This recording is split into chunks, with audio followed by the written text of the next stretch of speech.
এমন ধরনের কুরকুরে ব্রেড পকোড়া বাড়িতেই বানাতে চাও? যদি বানাতে চাও তাহলে আজকের রেসিপিটা পুরোটাই দেখতে থাকো। আজকে আমি দেখাবো কিভাবে তোমরা বাড়িতে খুবই সহজে ক্রিস্পি ব্রেড পকোড়া বানাবে। সেই রেসিপিটাই তোমাদের সঙ্গে আমি শেয়ার করব। তাহলে চলো বেশি কথা না বাড়িয়ে আজকের রেসিপি শুরু করা যাক।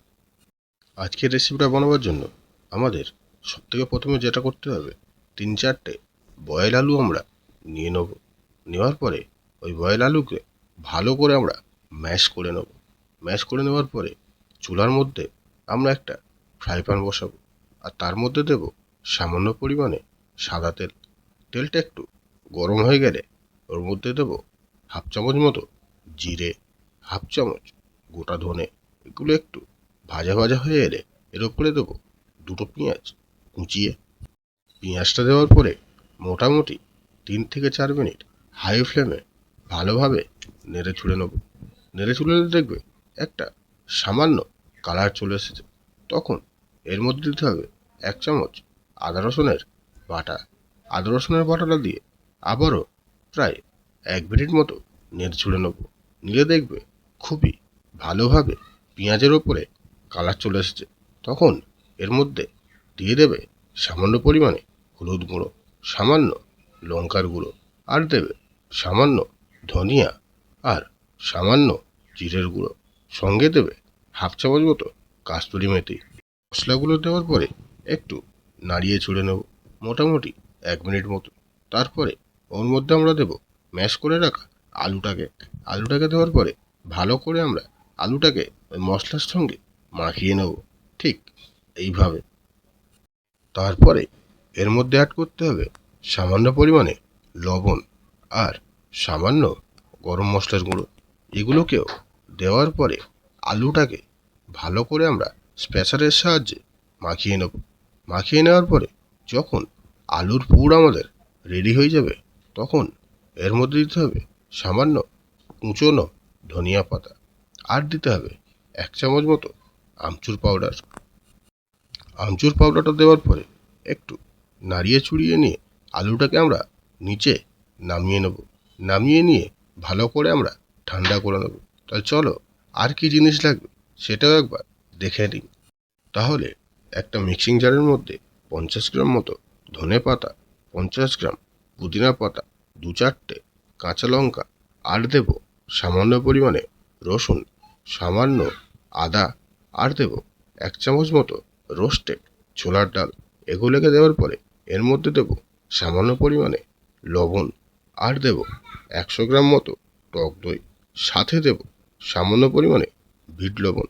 এগুলোকে দেওয়ার পরে ভালো করে আমরা এই জিনিসটাকে বেটে নেব। বেটে নিলেই রেডি হয়ে যাবে আমাদের গ্রিন চাটনি।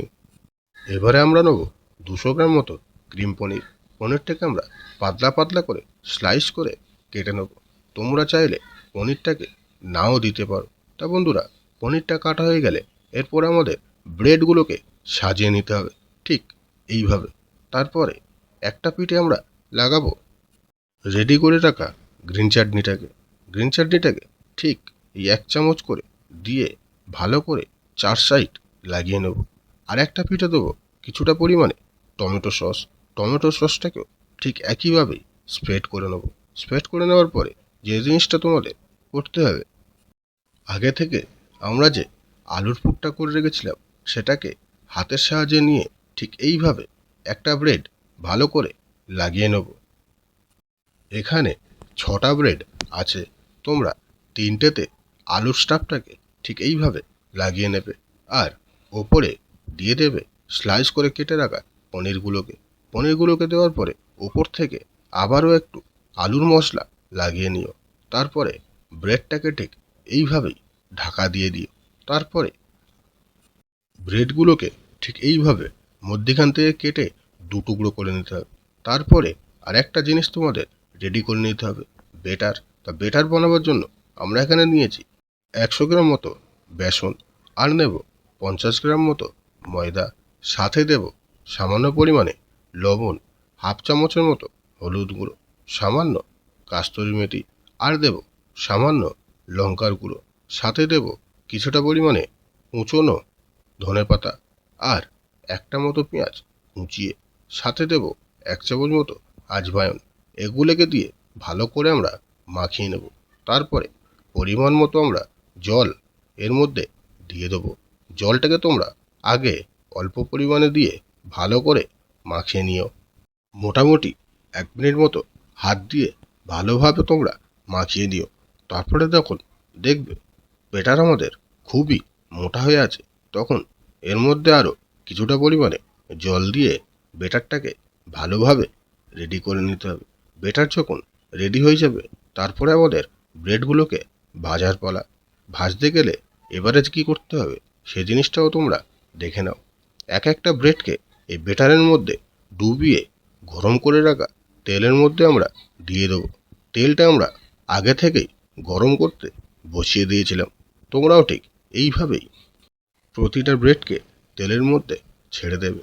তারপরে মিডিয়াম ফ্লেমে মোটামুটি 3 থেকে 4 মিনিট উল্টে পাল্টে ভালোভাবে ভেজে নিতে হবে। যখন ব্রেডের ওপরে গাটা একটু শক্ত শক্ত হয়ে এসছে, তখন এটাকে আমরা তেল থেকে তুলে নেব। এইভাবেই সবকটা ব্রেডকে আমরা রেডি করে নেব। তারপরে ব্রেডগুলো ঠান্ডা হয়ে গেলে আবারও আমরা তেলের মধ্যে ছেড়ে দেব। ছেড়ে দেওয়ার পরে তেলটাকে একটু হাই করে নিয়ে ভালোভাবে 1 থেকে 1.5 মিনিট ভেজে নিলেই রেডি হয়ে যাবে আমাদের আজকের রেসিপি ব্রেড পকোড়া। তো বন্ধুরা, এই ছিল আজকে আমাদের রেসিপি। এই রেসিপিটা তোমাদের কেমন লাগলো অবশ্যই কমেন্ট করে জানিও। আর ভালো লাগলে একটা লাইক